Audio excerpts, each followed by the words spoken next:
My name is Eleanor Whitmore, and I thought I knew what betrayal looked like. I was catastrophically wrong. Before we jump back in, tell us where you're tuning from, and if this story touches you, make sure you're subscribed, because tomorrow I've saved something extra special for you. The mahogany grandfather clock in the corner of my drawing room chimed 7 times, each note echoing through the silence of what used to be my sanctuary. For 43 years, this Victorian mansion in Greenwich had been my pride and joy. Every antique carefully chosen, every room meticulously decorated to reflect the life Richard and I had built together.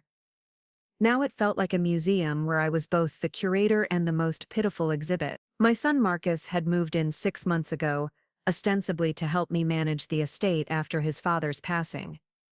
What he'd really come for was control, though it took me weeks to see through his carefully constructed facade of filial concern. He arrived with his wife Vivian and their teenage daughter Sophia, armed with gentle suggestions about my failing memory and subtle implications that living alone was becoming dangerous for someone my age. At 72, I'll admit my step wasn't as sure as it once was, and yes, I occasionally misplaced my reading glasses or forgot where I'd set down my teacup. But my mind remained sharp as the surgical instruments I'd once wielded during my 30-year career as one of Connecticut's most respected neurosurgeons. I could still recite complex medical procedures from memory, still read medical journals with the same analytical precision that had saved countless lives.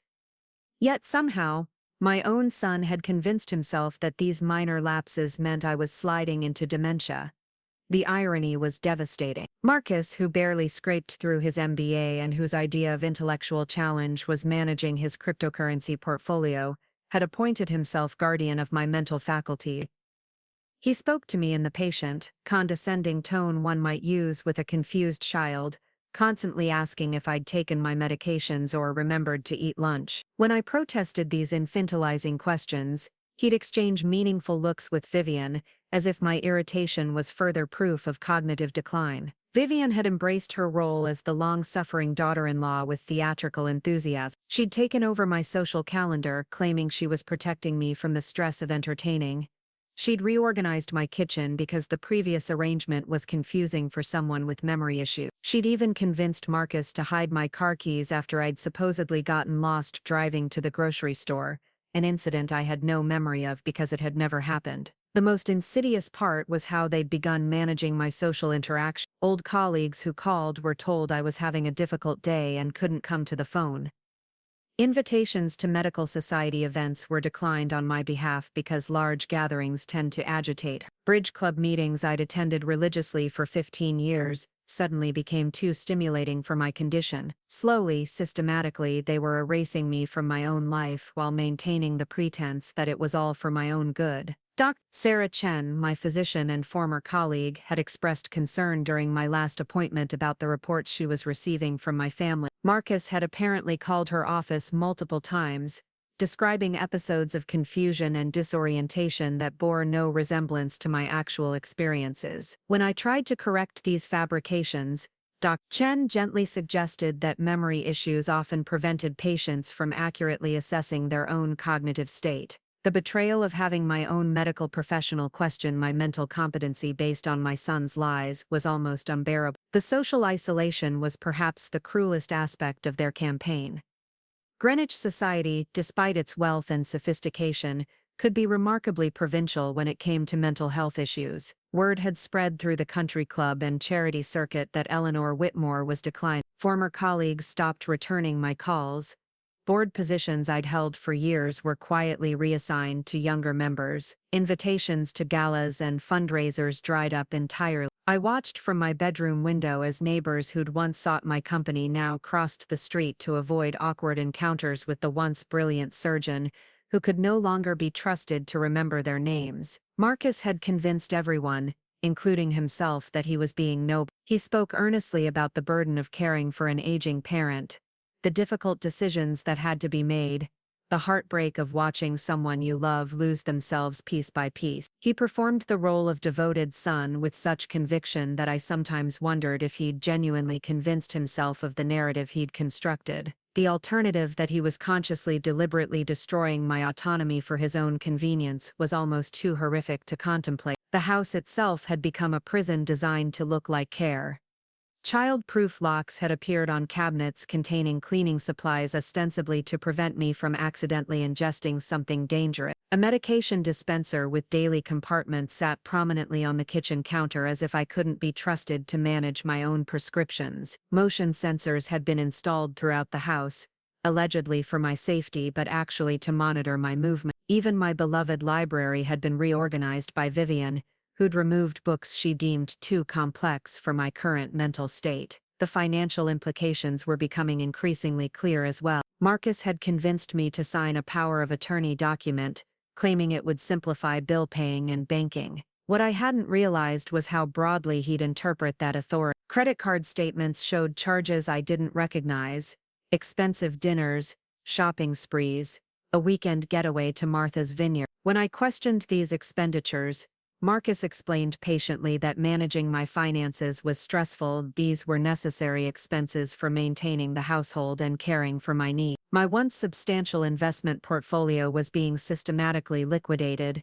allegedly to pay for my care and ensure my comfort. Marcus spoke knowledgeably about the costs of in-home nursing, specialized medical equipment, and eventually assisted living facilities. He'd researched several high-end memory care facilities, he informed me, just to be prepared for when my condition inevitably worsened. The fact that I showed no signs of dementia beyond his fictional reports seemed irrelevant to these plans. The most heartbreaking aspect was watching my granddaughter Sophia navigate this manufactured crisis. At 16, she was old enough to sense the tension but young enough to accept her parents' explanation that Grandma was sick. I could see the confusion in her eyes when I responded normally to her questions, the way she'd glance uncertainly at her parents when I demonstrated perfect recall of our conversation. They'd coached her to be patient with my episodes, and not to contradict me when I became confused, creating a dynamic where my own granddaughter treated me like a psychiatric patient. The evening that would change everything began like so many others in recent months. Marcus announced that he'd invited some colleagues from his investment firm for dinner,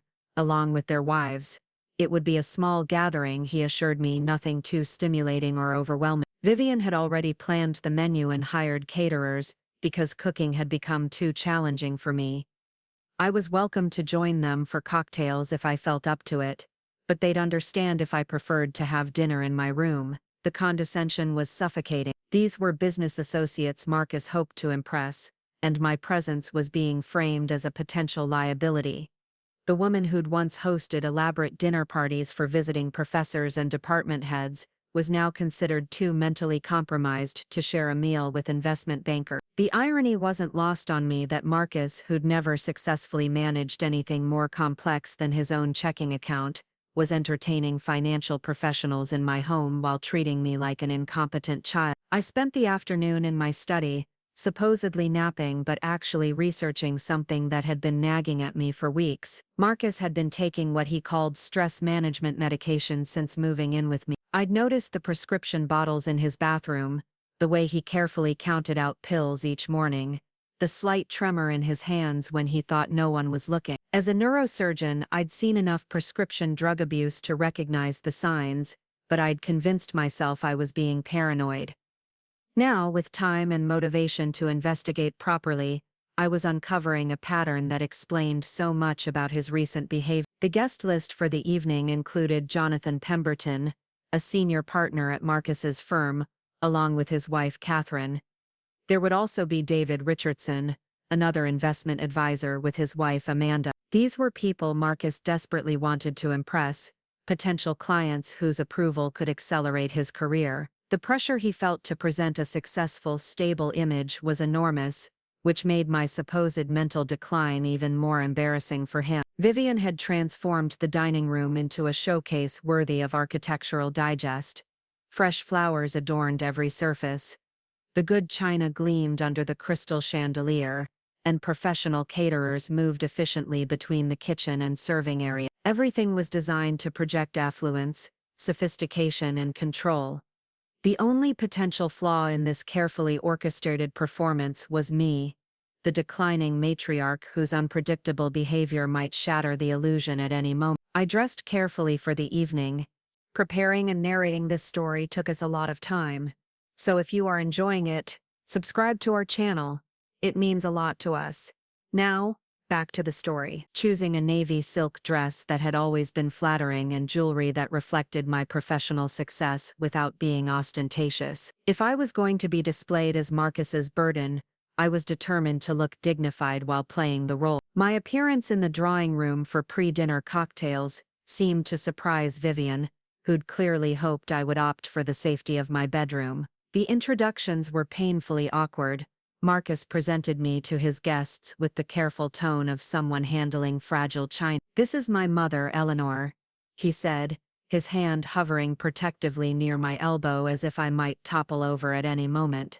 "She's been having some health challenges lately, but she wanted to join us for cocktail." The implication was clear. I was a patient granted temporary leave from my sickbed, not the hostess of this home. Jonathan Pemberton, a distinguished man in his 50s with prematurely silver hair, shook my hand with the practiced charm of someone accustomed to managing wealthy clients. "Miss Whitmore, what a pleasure.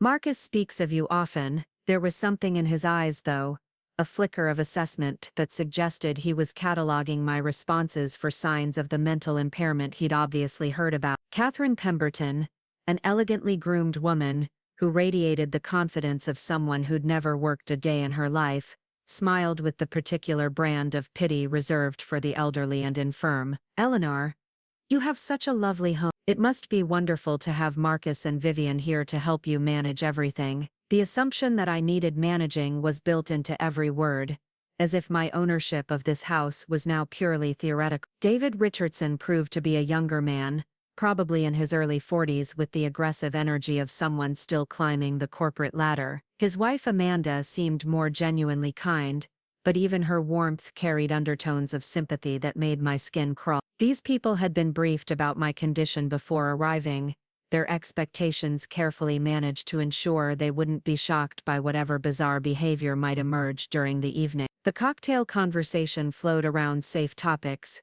the weather, vacation plans, mutual acquaintances from the country club. I participated normally, offering observations about local politics and asking thoughtful questions about their work. Several times I caught surprised glances between the guests, as if my coherent responses didn't match their expectations. Marcus and Vivian maintained bright, encouraging smiles, the kind healthcare workers use with patients who are having a good day. As we moved to the dining room, I noticed Marcus discreetly pocketing his phone after checking what appeared to be a text message. His jaw was slightly clenched, and there was a thin sheen of perspiration on his forehead despite the comfortable temperature. The stress of the evening was clearly affecting him, though I suspected it had less to do with my presence than with whatever message he'd just received. The dinner itself was a masterpiece of presentation. The caterers had outdone themselves with a menu that showcased both sophistication and seasonal ingredients. Conversation continued to flow smoothly,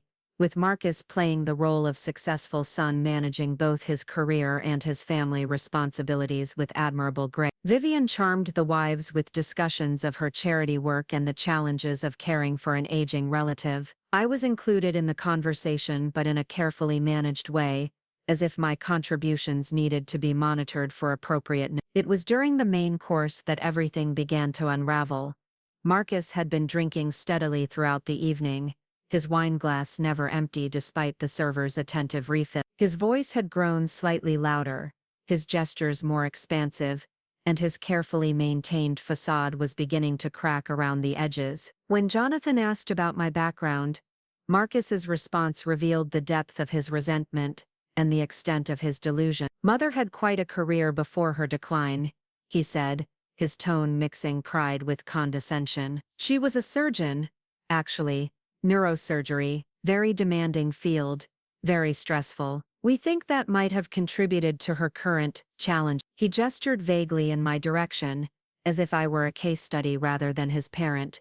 The human brain can only handle so much pressure before it starts to break down. The statement was so medically inaccurate and personally insulting that I felt my composure slipped for the first time all evening. "Marcus," I said quietly, "my career as a neurosurgeon has nothing to do with my current health status, which I might add, is excellent." The sharpness in my voice seemed to surprise everyone at the table, including myself. Marcus's smile became strained, his eyes flashing with what might have been panic or anger. "Mother, please, you're getting agitated again.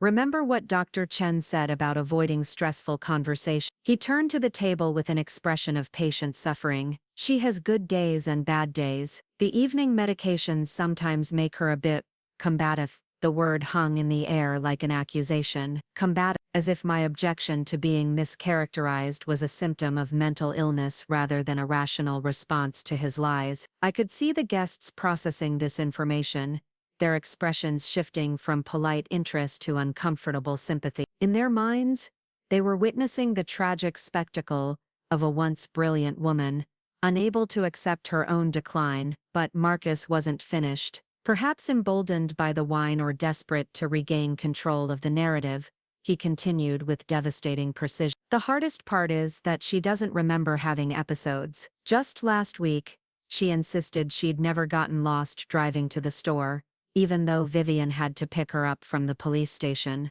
The denial is heartbreaking, really. This was pure fiction, a complete fabrication designed to cement the image of me as a dangerous, delusional old woman who couldn't be trusted with basic facts about her own life." The casual way he delivered this lie, the practiced sadness in his voice, suggested he'd told this story before, refining it with each telling until it sounded completely believable. Jonathan Pemberton cleared his throat uncomfortably. "That must be incredibly difficult for your family, Marcus. Have you considered professional care options?" The question was delicately phrased, but its implications were clear. He was asking when I would be institutionalized, when this embarrassing family situation would be resolved by removing me from the equation entirely. "We're exploring several excellent facilities," Vivian interjected smoothly, taking over the conversation with practiced ease. "The challenge is finding somewhere that can provide the level of specialized care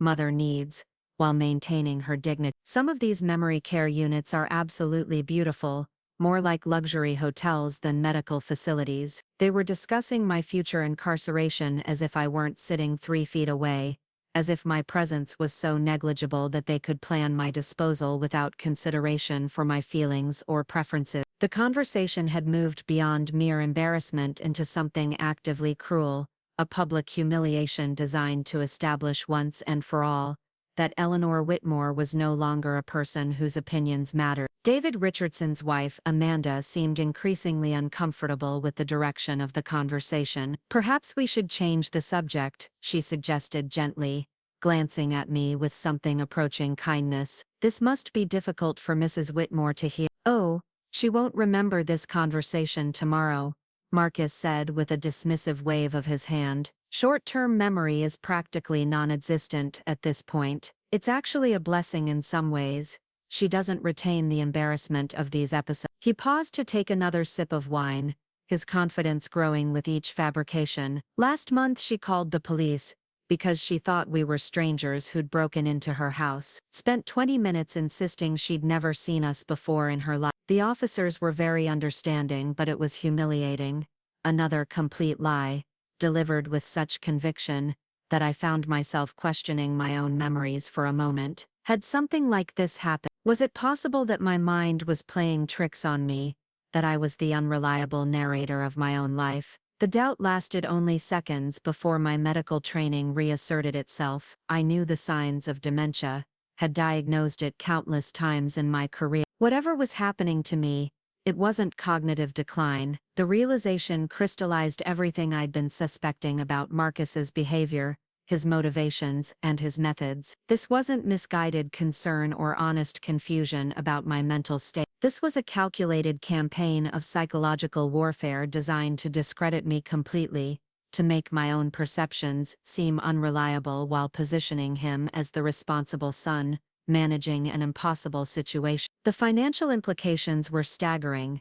If I were declared incompetent, Marcus would have complete control over my estate, my medical decisions, and my future. Catherine Pemberton leaned forward with the avid interest of someone who'd found the evening's entertainment. "How do you cope with the stress, Marcus? It must be exhausting to deal with this kind of unpredictability." Her question was posed with the breathless fascination of someone who'd never faced real adversity, but found other people's tragedies compelling. "It is exhausting," Marcus agreed, settling into his role as the martyred son. "The worst part is that she was such a brilliant woman, top of her class in medical school, one of the few female neurosurgeons in the state, respected by everyone in her field. To see that intellect deteriorate." He shook his head sadly, the picture of noble suffering.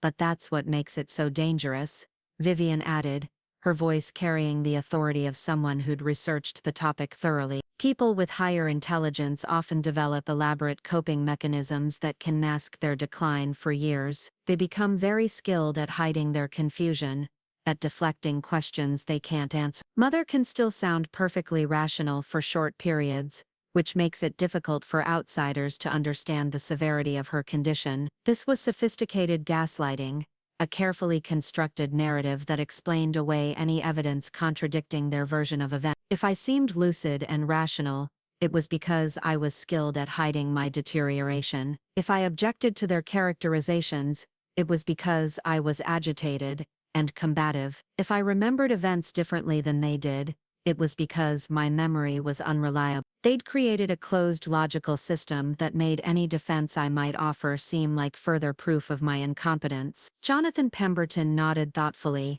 "I imagine the legal aspects are complicated as well. Estate planning, medical decisions, that sort of thing." His interest seemed both professional and personal.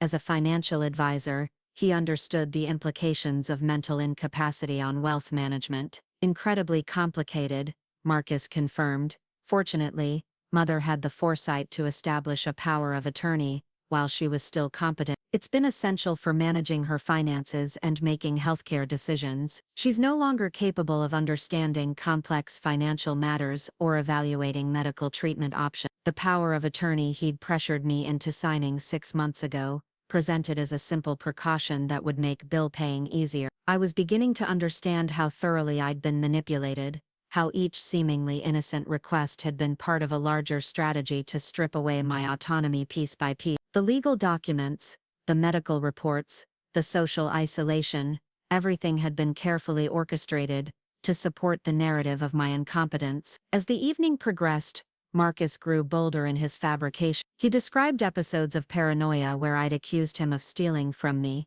incidents of dangerous behavior, like leaving the stove on or wandering outside in my nightgown, and conversations where I'd become confused about basic facts like the current year or the names of family members. Each story was delivered with perfect sincerity, supported by Vivian's corroborating details and sympathetic expressions from the guests. The most devastating moment came when David Richardson asked about my former colleagues, whether any of them had noticed signs of decline before the family had. Marcus's response was a masterpiece of character assassination, disguised as concerned explanation. "That's actually how we first realized something was wrong," he said, his voice heavy with remembered pain. "Mother started having problems at the hospital, confusion about procedures, difficulty remembering patient details, inappropriate outbursts with staff. Her colleagues were too polite to say anything directly, but we started getting calls. Gentle suggestions that maybe it was time for Mother to consider retirement,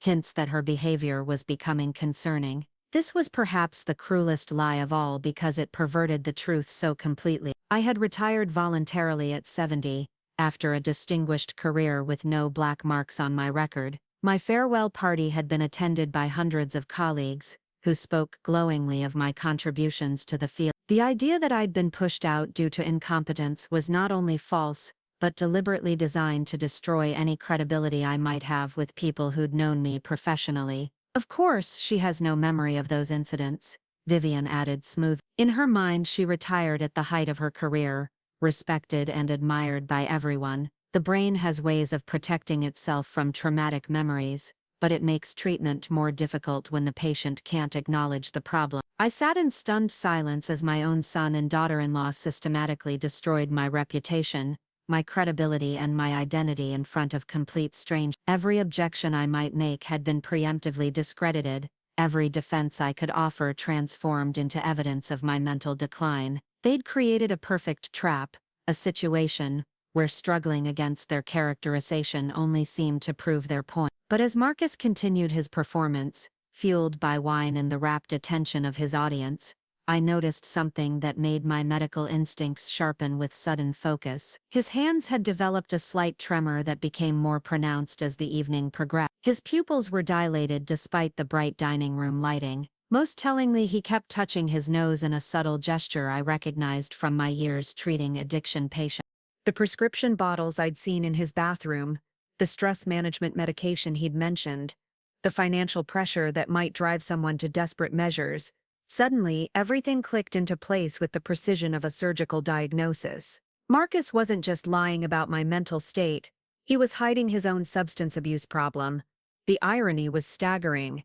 The man questioning my cognitive abilities was himself impaired by drugs, probably stimulants based on his behavior patterns. As the dinner party continued around me, as my son painted increasingly elaborate pictures of my supposed decline, while his own hidden condition manifested in symptoms I was trained to recognize, I began to formulate a plan. Marcus had chosen the wrong person to gaslight. He'd forgotten that before I was his convenient victim, I was Dr. Eleanor Whitmore, a neurosurgeon who'd built her career on precision, observation, and an absolute commitment to truth. The evening was far from over, and Marcus had no idea that his carefully constructed facade was about to crumble in ways he couldn't possibly imagine. The woman he'd dismissed as a senile old lady was about to remind everyone in that room exactly who she'd been, and who she still was. The dessert course arrived with theatrical precision, a chocolate mousse tower that sparkled under the chandelier's light. Marcus had reached that particular stage of intoxication where confidence transforms into recklessness, his voice carrying across the dining room with increasing volume and decreasing filter. He'd moved beyond simply portraying me as a confused elderly woman, and had begun embellishing stories that painted me as genuinely dangerous. Just 2 weeks ago, he continued, gesturing expansively with his dessert spoon, we found her trying to perform surgery on the neighbor's cat. She'd set up this elaborate operating theater in the garage, complete with surgical instruments she'd apparently hoarded from her medical practice. Poor Mrs. Henderson was terrified when she found Mother standing over Whiskers with a scalpel. The story was so outrageous, so completely divorced from reality, that I felt a peculiar calm settle over me. Marcus had finally overplayed his hand. The other fabrications had contained enough plausible elements to seem believable, but this crossed into pure fantasy. Anyone who'd known me professionally would understand that a trained neurosurgeon doesn't randomly decide to operate on household pets, regardless of mental state. Jonathan Pemberton's eyebrows rose slightly, though whether from surprise at the story or skepticism about its veracity, I couldn't determine. That sounds quite serious, Marcus. Have you consulted with her physicians about these episodes of confusion regarding her professional boundary? Oh yes, Vivian chimed in, her voice carrying that particular tone of long-suffering patience that she'd perfected over the months. Dr. Chen has been wonderful about adjusting Mother's medications, but the delusions seem to be getting stronger. She's convinced that everyone around her is lying, that we're somehow conspiring against her. It's textbook paranoid dementia. The clinical terminology rolled off her tongue with practiced ease, though I noticed she'd gotten the diagnostic criteria completely wrong. Vivian had clearly been researching psychiatric conditions, but her understanding remained superficial and inaccurate. As someone who'd actually studied neurological disorders, I found her amateur attempts at medical authority almost comical. David Richardson shifted uncomfortably in his chair, his wife Amanda shooting him meaningful glances that suggested they were both beginning to question the appropriateness of this dinner conversation. Perhaps, Amanda ventured carefully, this isn't the best setting to discuss such personal medical information. Marcus waved off her concern with the dismissive gesture of someone who'd lost all perspective on social boundaries. Oh, Mother won't remember any of this tomorrow. Besides, it's important for people to understand what families dealing with dementia actually go through. The medical community doesn't prepare you for the really bizarre behavior. He paused to drain his wine glass, signaling the server for another refill, despite having already consumed far more than was prudent for someone supposedly managing a medical crisis. The irony of his alcohol consumption while discussing my alleged mental instability wasn't lost on me, particularly given what I'd observed about his pharmaceutical habit. The worst incident happened last month, Marcus continued, his voice dropping to a conspiratorial whisper that somehow managed to carry across the entire table. She called the FBI, told them we were holding her hostage and stealing her medical equipment. Can you imagine federal agents showing up at the door because an elderly woman with dementia thought her own family were criminals? This particular lie was so elaborate and specific that I found myself momentarily impressed by his creativity. The FBI, medical equipment theft, hostage situations. He was constructing an entire alternate reality where I was not just confused but actively delusional and potentially dangerous. The scope of his fabrications suggested either remarkable imagination or, more troublingly, genuine belief in his own narrative. Catherine Pemberton gasped dramatically, her hand flying to her chest in a gesture of scandalized sympathy. Marcus, how absolutely horrifying for you and Vivian. How did you explain the situation to the authorities? Fortunately, they were very understanding. Vivian replied smoothly, taking over the storytelling with seamless precision. Apparently, they deal with these kinds of calls regularly from elderly people experiencing cognitive decline. The agents were actually quite helpful, recommending some resources for families dealing with paranoid dementia. The collaborative nature of their deception was perhaps the most chilling aspect of the entire performance. They'd clearly rehearsed these stories, refining the details and coordinating their responses until the lies felt natural and spontaneous. This wasn't impulsive character assassination but rather a carefully planned campaign, designed to discredit me so thoroughly that no one would ever believe my version of events. As the evening progressed, I found myself studying Marcus with the clinical detachment I'd once applied to challenging diagnostic cases. His symptoms were becoming increasingly apparent to my trained eye. The dilated pupils, the slight tremor in his hands, the excessive sweating despite the comfortable temperature, the rapid speech patterns. Everything pointed to stimulant abuse, likely amphetamines or cocaine. The irony was devastating. While he painted me as mentally incompetent, he was actively impaired by illegal substances. The revelation hit me with sudden clarity as I remembered the prescription bottles I'd glimpsed in his bathroom. Adderall, supposedly prescribed for adult ADHD, but the dosage and frequency suggested abuse rather than legitimate medical treatment. The stress of maintaining his elaborate deception, combined with financial pressures I was only beginning to understand, had driven him to pharmaceutical solutions that were rapidly spiraling out of control. Jonathan Pemberton seemed to sense the undercurrents of tension that were building beneath the surface of the dinner conversation. As a senior partner in an investment firm, he'd undoubtedly encountered his share of family dysfunction and financial irregularity. His questions were becoming more pointed, his observations more shrewd. Marcus, he said carefully, setting down his coffee cup with deliberate precision. Forgive me for asking, but have you considered the possibility that your mother's might be related to medication interactions? Sometimes elderly patients can experience confusion or paranoia as side effects of legitimate prescriptions. The question hung in the air like a challenge, and I saw Marcus's confident facade flicker for just a moment. This was dangerous territory. Any discussion of medication effects might lead to questions about what drugs were actually being taken and by whom. His response was swift but revealing in its defensiveness. Mother barely takes any medications, he said quickly, his voice carrying a slight edge of panic. Just some basic supplements and the occasional sleeping aid. Dr. Chen has been very careful about avoiding anything that might interact or cause confusion. The problems we're seeing are definitely neurological, not pharmaceutical.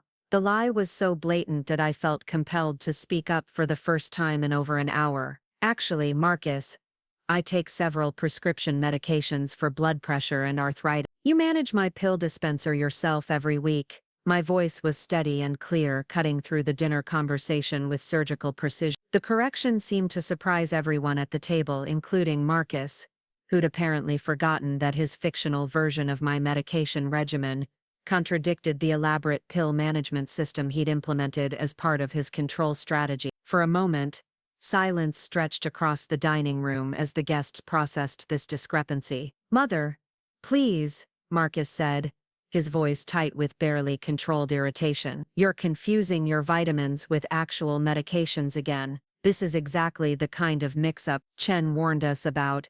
He turned to the table with an expression of patient suffering. "She often mistakes her daily supplements for prescription drugs. It's part of the confusion about medical matters. But the damage was done." Jonathan Pemberton's expression had sharpened with professional interest, his eyes moving between Marcus and me with the calculating assessment of someone who'd spent his career evaluating the credibility of financial statements and investment proposals. Something in my clear, rational response had registered with him as inconsistent with the portrait of severe dementia that had been painted throughout the evening. "Mrs. Whitmore," he said directly, his voice respectful but probing, "you mentioned blood pressure medication. How long have you been taking that particular prescription?" The question was a test, and we both knew it. A person with advanced dementia would struggle to provide coherent information about their medical history, while someone with intact cognitive function would be able to discuss their healthcare with appropriate detail and accuracy. "I've been on lisinopril for approximately 8 years," I replied without hestation.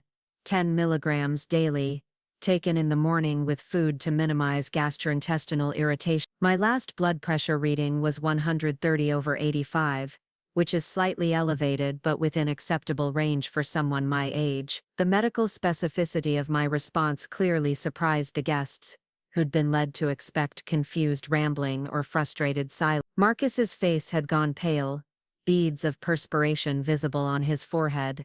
Despite the comfortable temperature, his carefully constructed narrative was beginning to unravel, and his increasing agitation was making his own impairment more obvious. "Sometimes she has moments of clarity," Vivian interjected quickly, attempting to salvage the situation with practiced smoothness. "It's actually quite common with dementia patients.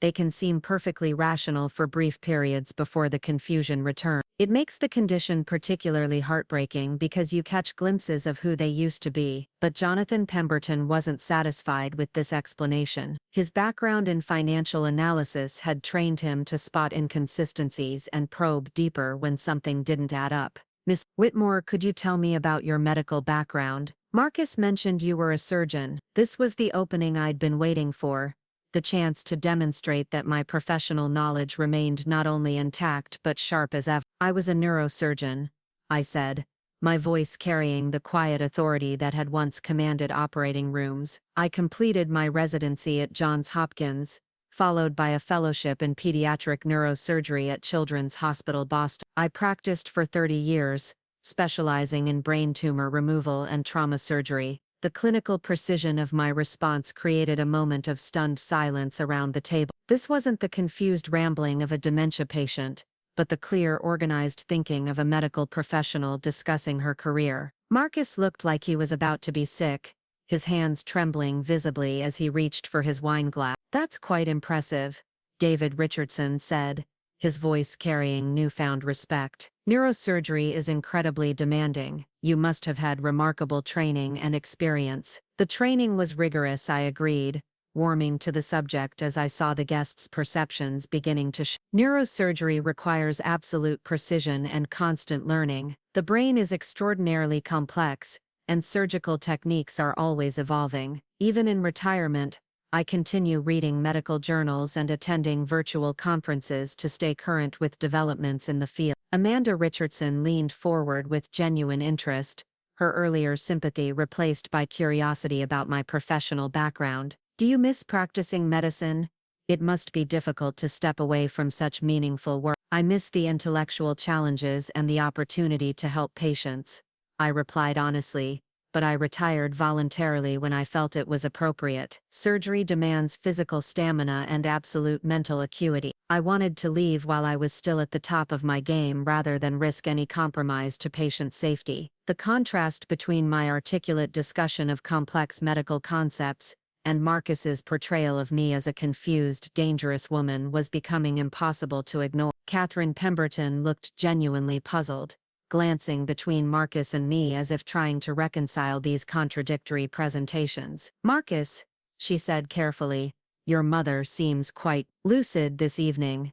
Are you certain about the severity of her condition?" The question hit Marcus like a physical blow. His face flushed red, then pale, and I could see the wheels of panic spinning behind his eyes. The careful narrative he'd constructed over months of manipulation was crumbling in real time, exposed by his own overconfidence and my unexpected clarity. "She's having one of her good evenings," he said weakly, his voice lacking the conviction that had characterized his earlier fabrications. "The medication adjustments Dr. Chen made last week seem to be helping temporarily, but these periods of improvement never last long." "What medications has Dr. Chen prescribed?" Jonathan Pemberton asked, his tone carrying the sharp edge of someone who'd identified a weak spot in a business proposal. Given Mrs. Whitmore's medical background, I imagine she has strong opinions about her treatment plan. This was dangerous territory indeed. Any detailed discussion of my supposed medications would expose the fictional nature of my alleged dementia treatment. Marcus had painted himself into a corner, claiming I was barely functional while I sat before his colleagues demonstrating perfect cognitive ability. "The medications are quite complex," Vivian said, attempting to deflect the question with vague medical terminology. "Multiple prescriptions that have to be carefully balanced to manage both the cognitive symptoms and the behavioral issues. Dr. Chen prefers to keep the specific details confidential for patient privacy reasons." "Actually," I said calmly, "I'm not taking any medications for cognitive issues because I don't have any cognitive issues. My prescriptions are limited to standard treatments for hypertension and arthritis, both well-controlled conditions that don't affect mental function." The statement landed like a bomb in the middle of the dinner table. Marcus made a strangled sound that might have been protest or panic, while Vivian's carefully maintained composure finally cracked around the edges. The guests stared at me with expressions ranging from confusion to dawning understanding. "Mother,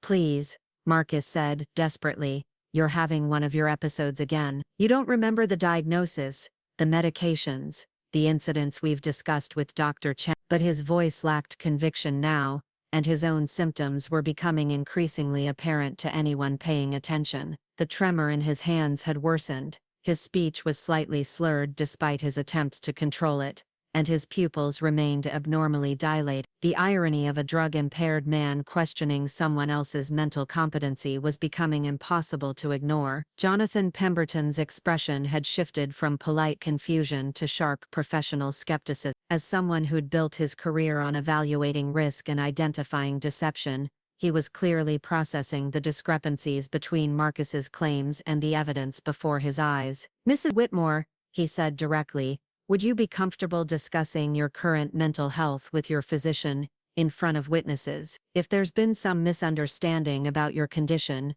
perhaps a medical evaluation could clarify the situation." The suggestion was both reasonable and terrifying from Marcus's perspective. Any legitimate medical examination would immediately expose the fictional nature of my supposed dementia, while potentially revealing the very real substance abuse issues that were driving his increasingly erratic behavior. "That won't be necessary," Marcus said quickly, his voice rising with barely controlled panic. "Mother gets agitated when she feels like she's being tested or evaluated. It's one of the classic symptoms Dr. Chen warned us about, paranoia about medical professionals questioning her competency." "I'm not agitated at all," I replied calmly, my medical training allowing me to maintain perfect composure despite the emotional magnitude of the moment. "I would welcome a thorough neurological evaluation by any qualified physician. In fact, I'd insist on it if there were genuine concerns about my cognitive function." The confidence in my voice, the clinical precision of my language,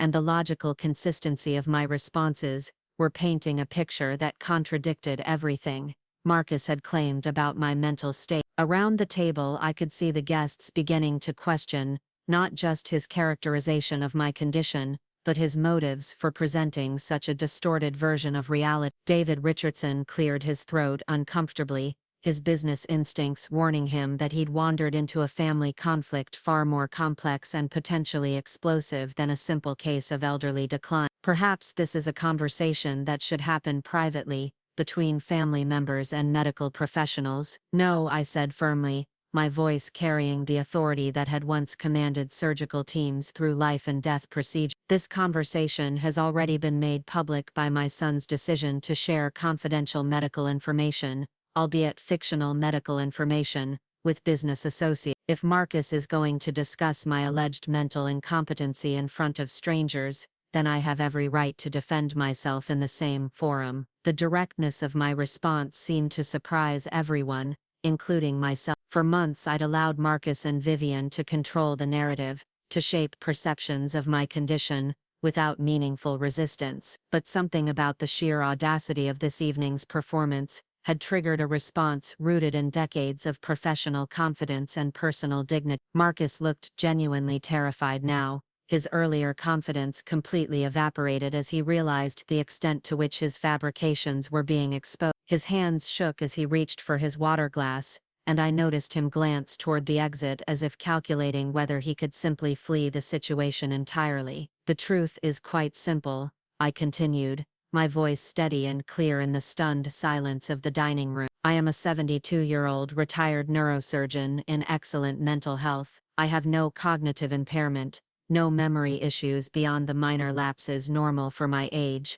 and no psychiatric conditions requiring medication or management. Catherine Pemberton stared at me with something approaching awe, as if she were witnessing a resurrection rather than a simple clarification of facts. But Marcus said, the incidents, the confusion, the dangerous behavior, are complete fabrications, I replied without hesitation. Every story you've heard tonight about my supposed mental decline is a lie. The FBI investigation, the surgical attempts on pets, the getting lost while driving, none of these events ever occurred. The weight of this revelation settled over the dinner table like a heavy blanket, muffling conversation, and creating an atmosphere thick with shock and disbelief. Marcus looked like he was about to collapse, his face pale and sweaty, his breathing shallow and rapid. Jonathan Pemberton's expression had hardened into something resembling professional outrage. As someone who'd built his career on trust and fiduciary responsibility, he clearly understood the implications of what was being revealed. If Marcus had been lying about something as fundamental as his mother's mental competency,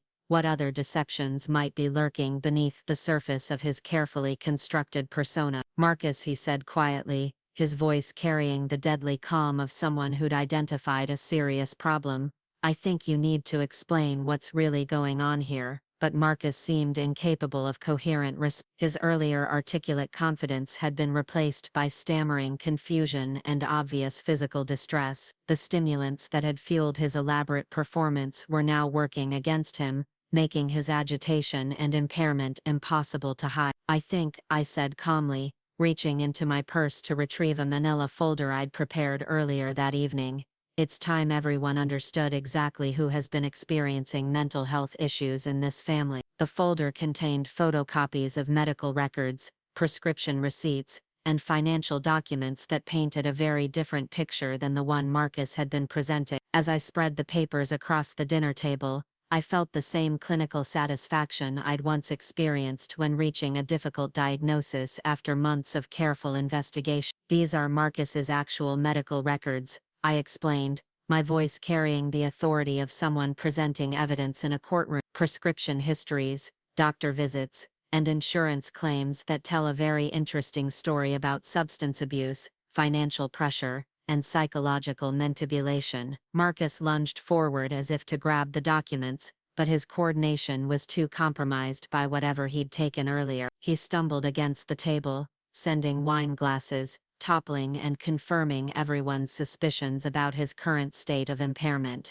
You can't, those are private, you have no right, he stammered, but his protests only served to highlight the damning nature of what was being revealed. Actually, I replied calmly, as someone holding power of attorney for financial matters, I have complete access to insurance records and medical billing. It's fascinating reading for anyone interested in the real story behind this family's medical challenges. The documents told a story of escalating prescription drug abuse, stretching back over 2 years, multiple doctor shopping incidents, insurance fraud related to unnecessary medical procedure, and financial irregularities that painted Marcus, not as a concerned son, but as a desperate addict, funding his habit through exploitation of his mother's resources. Jonathan Pemberton leaned forward to examine the papers more closely, his financial expertise allowing him to quickly identify the patterns of fraud and abuse that were documented in black and white. "Marcus," he said quietly, "these records show thousands of dollars in questionable medical expenses charged to your mother's insurance. Can you explain these discrepancies?" "This is a private family matter," Vivian interjected desperately, her own composure finally cracking as she realized the scope of what was being exposed. "You're our guests, not investigators. This conversation has gone way too far." "You're absolutely right," Amanda Richardson said, standing abruptly from her chair. "David, I think we should leave. This is clearly a situation that requires legal and medical intervention, not dinner party discussion." But I wasn't finished. For months, Marcus and Vivian had controlled the narrative, shaped perceptions and isolated me from my support systems through carefully orchestrated lies. Tonight was my opportunity to correct the record completely, to ensure that everyone who'd been deceived understood the full scope of the deception. "Before anyone leaves," I said, my voice carrying the quiet authority that had once commanded operating rooms full of medical professionals, "I think it's important that you understand exactly how elaborate this deception has been. Marcus didn't just lie about my mental health. He's been systematically stealing from me while positioning himself as my concerned caregiver." The financial records I'd compiled painted a devastating picture of theft, fraud and manipulation spanning nearly 2 years. Credit card statements showed luxury purchases made with my accounts, investment withdrawals disguised as medical expenses, and a pattern of financial abuse that demonstrated clear criminal intent, rather than confused family dynamics. Marcus had collapsed back into his chair, his face ashen and his hands shaking uncontrollably as the full scope of his exposure became clear. The stimulants in his system were causing visible agitation, making his earlier claims about my mental instability seem not just false, but projection of his own psychological issue. "The most damaging aspect," I continued, my voice steady despite the emotional magnitude of what I was revealing, "is how he's used his substance abuse problems to fuel an elaborate gaslighting campaign designed to make me question my own sanity." The room had fallen into complete silence except for the sound of Marcus's labored breathing and the distant ticking of the grandfather clock in the hallway. The guests stared at the evidence spread across the table with expressions of shock, disgust and dawning understanding of the psychological manipulation they'd witnessed. Jonathan Pemberton's face had hardened into an expression of professional outrage that suggested serious consequences were about to unfold. As a senior partner in a prestigious investment firm, he understood exactly how damaging this kind of exposure could be to Marcus's career prospects and legal standing. "Mrs. Whitmore," he said quietly, "have you consulted with legal counsel about these irregularities?" "I have an appointment with my attorney tomorrow morning," I replied calmly. "Along with meetings scheduled with the police, the state elder abuse investigators, and the medical board regarding the fraudulent claims made about my mental health." The promise of official investigations seemed to break through Marcus's drug-induced haze, and he looked up at me with an expression of pure terror. For the first time in months, he was seeing me not as a convenient victim, but as the formidable adversary I'd always been capable of becoming. "Mother, please," he whispered, his voice barely audible above the sound of his own ragged breathing. "I can explain everything. The pressure, the debts, the addiction.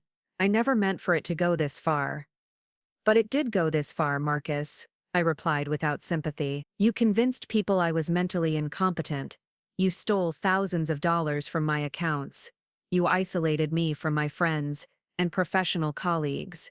You turned my own granddaughter against me with lies about my supposed condition." Each accusation hit him like a physical blow, and I could see him shrinking into himself as the full weight of his actions became clear. The confident, articulate man who'd spent the evening entertaining his colleagues with stories of his demented mother had been revealed as a desperate addict, whose crimes were now documented in excruciating detail. The dinner party was effectively over, the guests gathering their belongings with the uncomfortable efficiency of people eager to escape an increasingly volatile situation.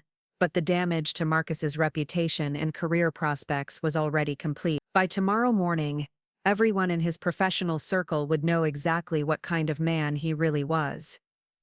As the last guest filed out of the dining room, Marcus remained slumped in his chair, staring at the scattered evidence of his deception with hollow eyes. The stimulants that had fueled his performance were wearing off, leaving behind the crashed exhaustion of someone whose carefully constructed world had just collapsed entirely. 30 years, I said quietly, beginning to gather the medical records and financial statements that had exposed his crimes. 30 years I spent building a reputation as a surgeon, establishing trust with patients and colleagues, earning respect through dedication and competence. I looked at him directly, this stranger wearing my son's face, and felt nothing but cold satisfaction at his obvious distress. You destroyed all of that in a single evening, Marcus. But unlike your fictional stories about my mental decline, the consequences of your actions are going to be very real indeed. The house fell silent except for the sound of Vivian's muffled sobbing from the kitchen, and Marcus's labored breathing as the full scope of his exposure settled over him like a burial shroud. Tomorrow would bring investigations,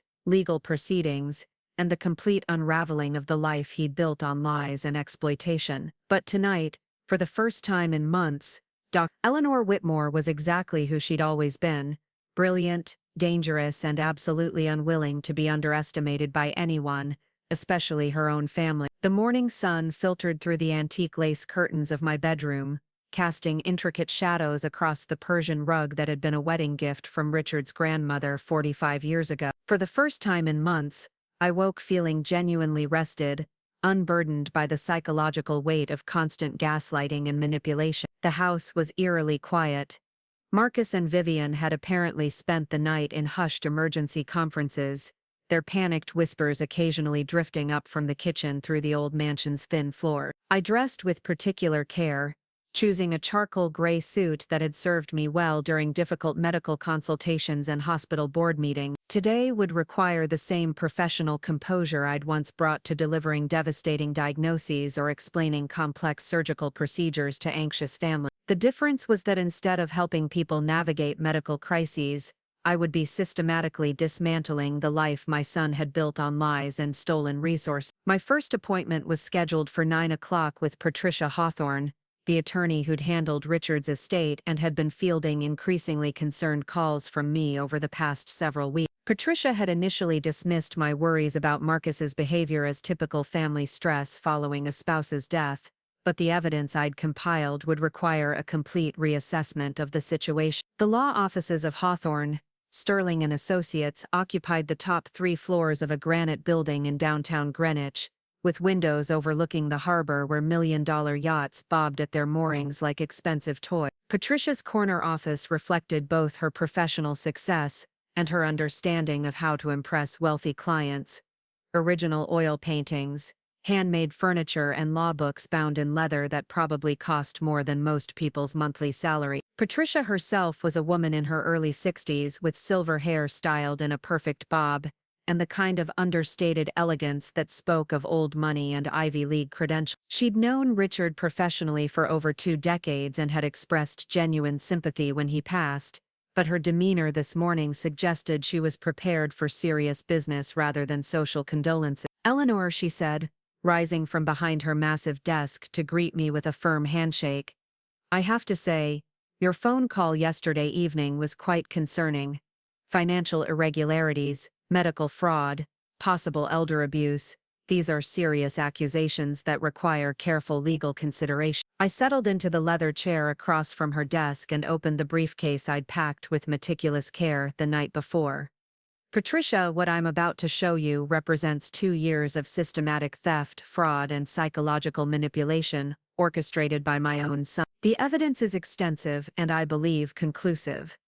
Over the next hour I methodically presented the financial records, medical documents, and insurance statements that painted a devastating picture of Marcus's criminal behavior. Patricia's expression grew increasingly grim as she reviewed credit card statements, showing luxury purchases charged to my accounts, investment withdrawals disguised as medical expenses, and prescription records documenting a pattern of drug abuse that explained his increasingly erratic behavior. "These Adderall prescriptions alone represent a serious problem," Patricia observed, studying the pharmaceutical records with the sharp eye of someone who'd handled multiple addiction cases, multiple doctors, overlapping prescriptions, dosages that far exceed therapeutic recommendations.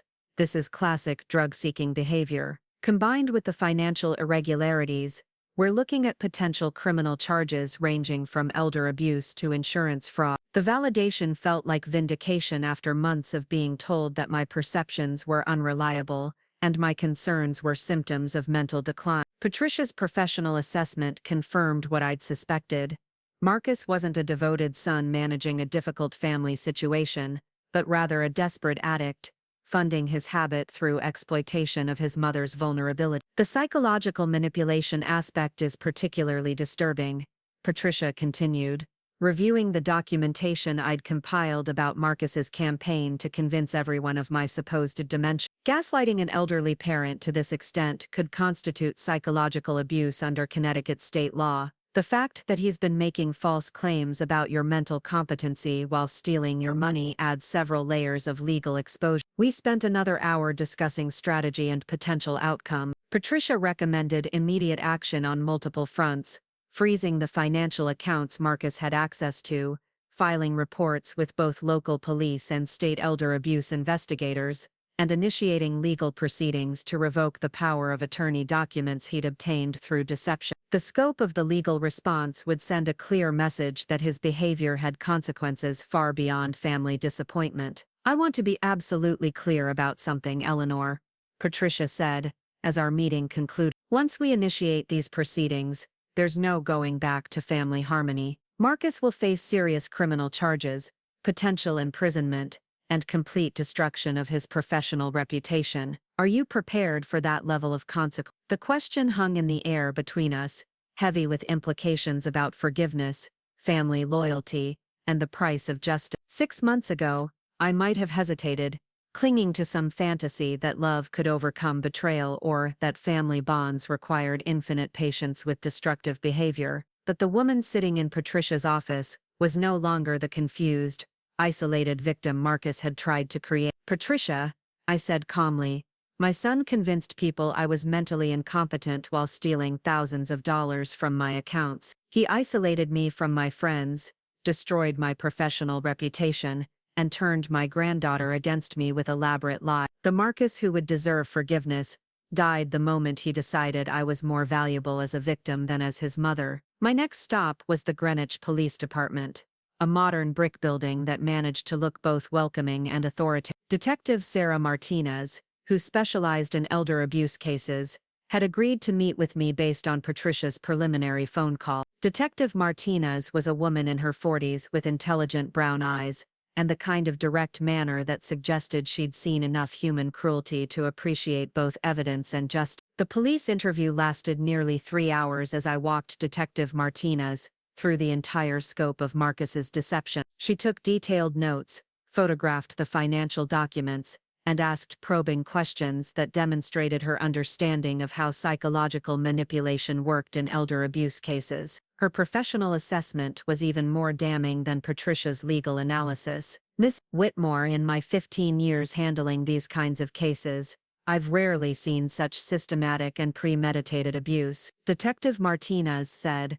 reviewing the timeline I'd constructed of Marcus's criminal behavior. The financial theft alone would warrant serious charges, but the psychological manipulation elevates this to a level that requires aggressive prosecution. She explained that Connecticut had recently strengthened its elder abuse statutes, with penalties that could include significant prison time for financial exploitation of vulnerable adults. The fact that Marcus had used his position as my son to gain access to my resources while simultaneously undermining my credibility would make prosecutors particularly interested in pursuing maximum penalty. The drug abuse component adds another dimension, Detective Martinez continued, studying Marcus's prescription records. We'll coordinate with federal authorities regarding the controlled substance violations, and those charges could run concurrent with state elder abuse prosecution. Your son is looking at potentially decades in prison if convicted on all counts. The investigation would begin immediately,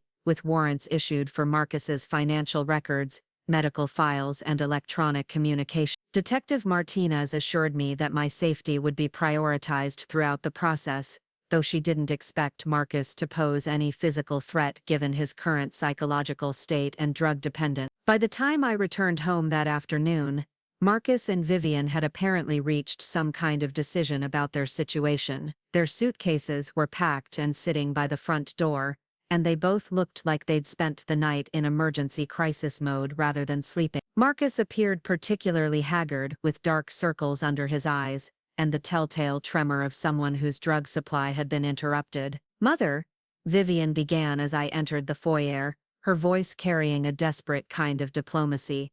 "We think it might be best if we take some time apart, give everyone space to process what happened last night and figure out how to move forward as a family." The suggestion was carefully phrased to sound like a mutual decision rather than a panicked retreat, but the fear in both their eyes told the real story. They'd spent the night researching the legal implications of what had been exposed at dinner, and had reached the obvious conclusion that staying would only make their situation worse. "Actually," I replied calmly, setting down my purse and removing my gloves with deliberate precision, "I don't think time apart is going to resolve anything. The police will want to interview both of you tomorrow morning, and my attorney is filing several civil suits by the end of the week. Running away might feel therapeutic, but it won't change the legal consequences of your actions." Marcus made a sound that might have been a sob or a laugh, his composure finally cracking completely under the weight of his exposure. "Mother, I know I made mistakes, but I never meant for things to go this far. The drugs, the money problems, the lies, it all spiraled out of control before I realized what was happening." The plea was pathetic in its desperation, a far cry from the confident man who'd spent months convincing everyone I was mentally incompetent. But any sympathy I might have felt was crushed by the memory of months spent being treated like a confused child in my own home, isolated from friends and colleagues by his elaborate deception. "Chan, that I was having psychiatric episodes," I said quietly, my voice carrying the deadly calm of someone delivering a terminal diagnosis. "You told your colleagues I was dangerous and delusional. You taught your daughter to see me as a burden rather than her grandmother. These weren't mistakes, Marcus, they were calculated choices designed to destroy my credibility while you stole my money." Vivian stepped forward with one last desperate attempt at damage control. "Eleanor, we know you're hurt and angry and you have every right to, but think about Sophia.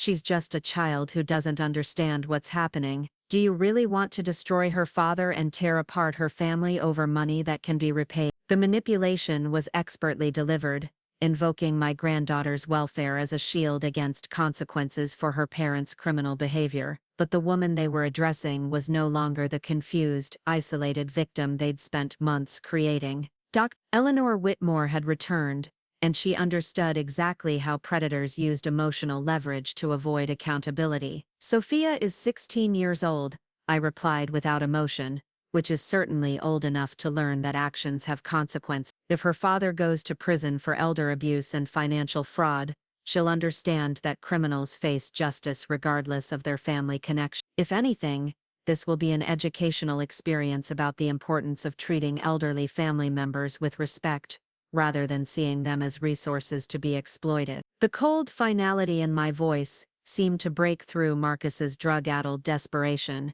and he stared at me with something approaching recognition. For the first time in months, he was seeing me as I actually was, rather than the fictional character he'd created to justify his behavior. "You're really going to destroy me," he whispered, his voice barely audible. "Your own son." "I'm not destroying you, Marcus," I corrected gently. "You destroyed yourself the moment you decided that stealing from your mother was preferable to getting help for your addiction. I'm simply ensuring that your victims, including me, receive justice for your crimes." They left within the hour, their departure marked by whispered arguments and Vivian's muffled sobs as they loaded suitcases into their car. I watched from the drawing room window as they drove away, feeling nothing but relief at the restoration of peace to my home. The house felt immediately lighter, as if a toxic presence had been removed from the air itself. The following weeks brought a parade of investigators, attorneys, and law enforcement officials as the full scope of Marcus's crimes was documented and prosecuted. Detective Martinez proved to be thorough in her investigation, uncovering additional evidence of financial fraud that even I hadn't suspected. The drug abuse charges were handled by federal prosecutors, who were particularly interested in Marcus's pattern of doctor shopping and prescription fraud. Dr. Sarah Chen called personally to apologize for accepting Marcus's false reports about my mental health without conducting her own independent evaluation. She'd been manipulated as expertly as everyone else, but her professional ethics required her to acknowledge the failure and implement new protocols to prevent similar deceptions in the future. Eleanor, I want you to know that I'll be writing a detailed letter to your attorney, confirming your excellent mental health and cognitive function, Dr. Chen said during our phone conversation. I'll also be documenting how I was deceived by your son's false reports in case that information is useful for your legal proceedings. The social rehabilitation was perhaps the most satisfying aspect of the entire process. Jonathan Pemberton had indeed shared the story of that disastrous dinner party, but not in the way Marcus had feared. Instead of spreading gossip about family dysfunction, he'd become an advocate for my vindication, using his influence in Greenwich society to correct the false narratives about my mental decline. Within days, I was receiving calls from colleagues I hadn't heard from in months,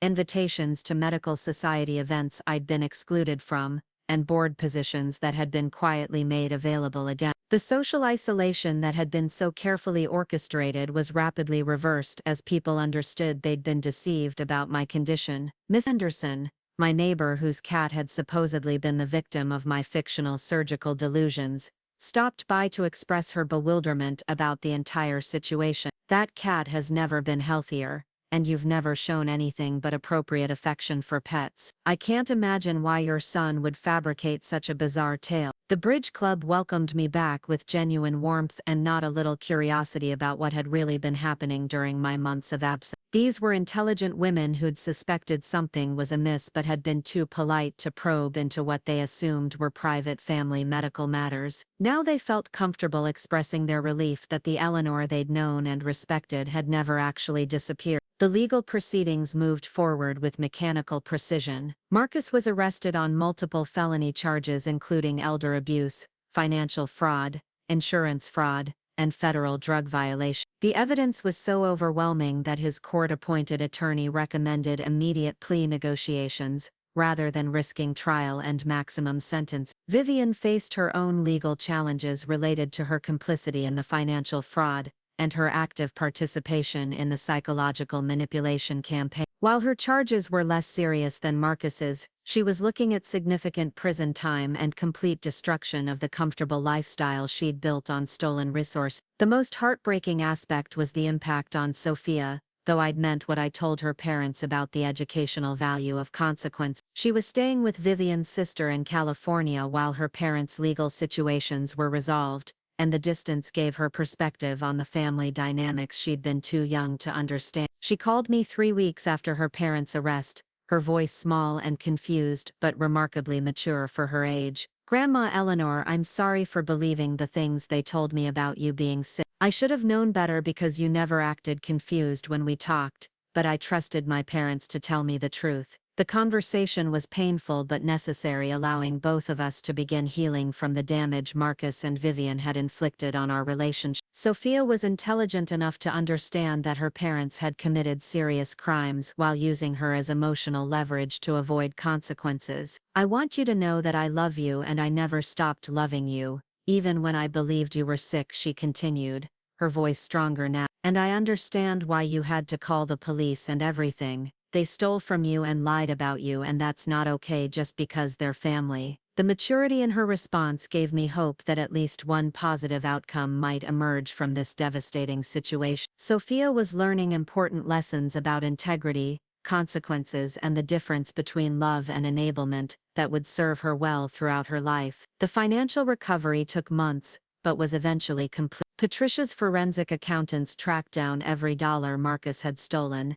liquidated his assets to cover the theft, and implemented safeguards to prevent future exploitation. The insurance companies were cooperative once they understood the scope of the fraud, and my medical coverage was restored without the false psychiatric diagnoses Marcus had arranged. My professional reputation was not only restored but enhanced by the way I'd systematically exposed and documented the crimes against me, Colleagues who'd wondered about my supposed decline were impressed by the methodical precision with which I'd gathered evidence and pursued justice. Several medical schools invited me to speak about elder abuse prevention, and my story became a case study in how medical professionals could be manipulated by family members with criminal intent. The house itself underwent a kind of spiritual cleansing as I reclaimed spaces that had been contaminated by months of gaslighting and manipulation. Marcus's home office was converted back into the library it had been during Richard's lifetime, with my medical journals and professional awards restored to their places of honor. The medication dispenser that had been such a symbol of my supposed incompetence was thrown away,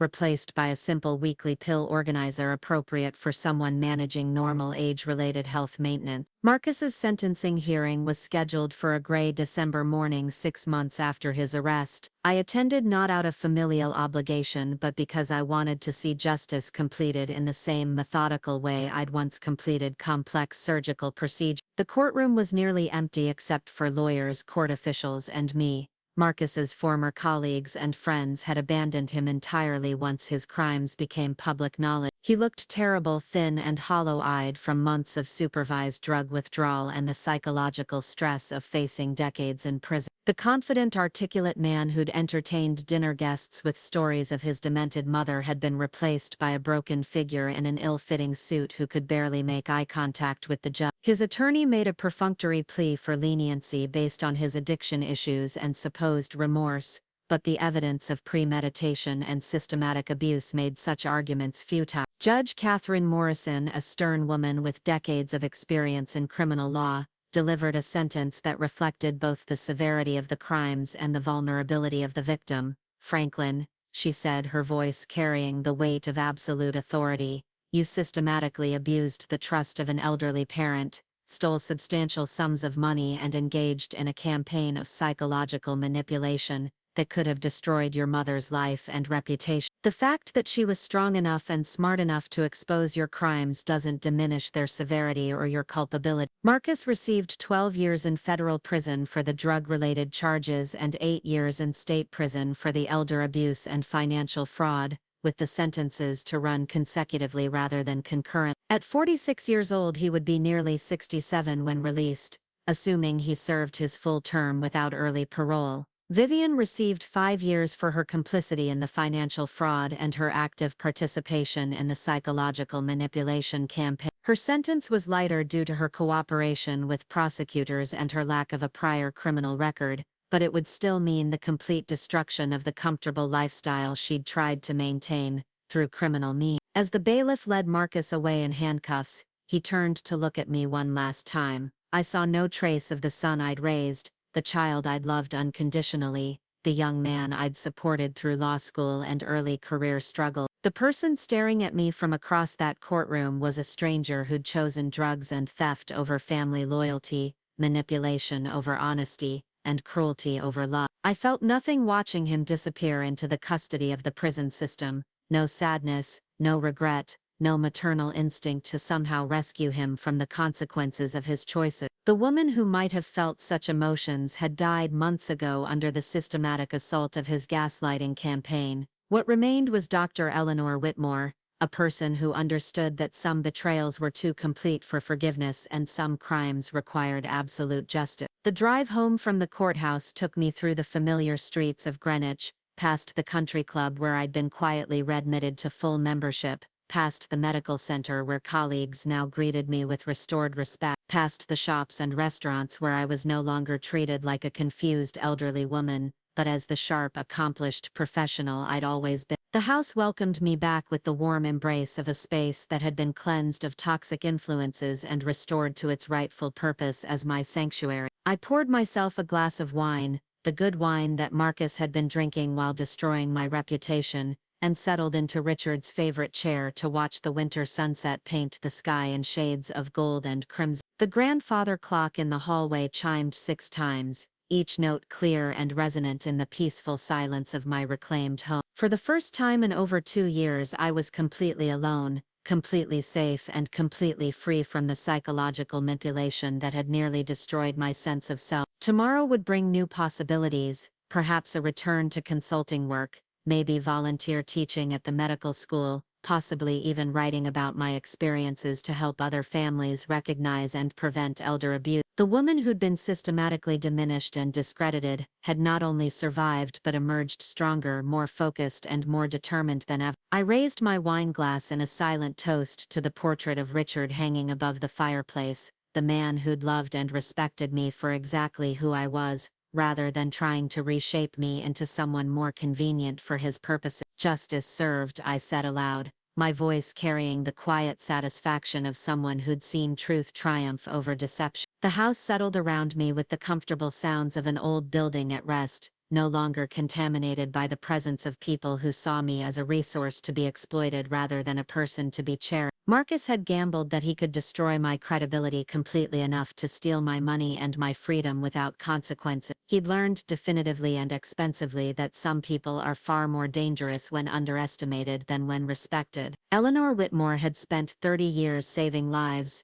and she'd proven equally capable of destroying the life of someone who threatened her own survival. The wine was excellent, the sunset was beautiful, and the silence was perfect. Tomorrow would be the first day of whatever came next, but tonight was for savoring the completeness of victory over those who'd mistaken kindness for weakness and assumed that age equaled vulnerability. Some battles are won through forgiveness and reconciliation. Others require absolute destruction of those who threaten your existence. Marcus had chosen which kind of war to fight, and he'd discovered too late that he'd picked the wrong enemy. Up next, you've got 2 more standout stories right on your screen. If this one hit the mark, you won't want to pass these up, just click and check them out.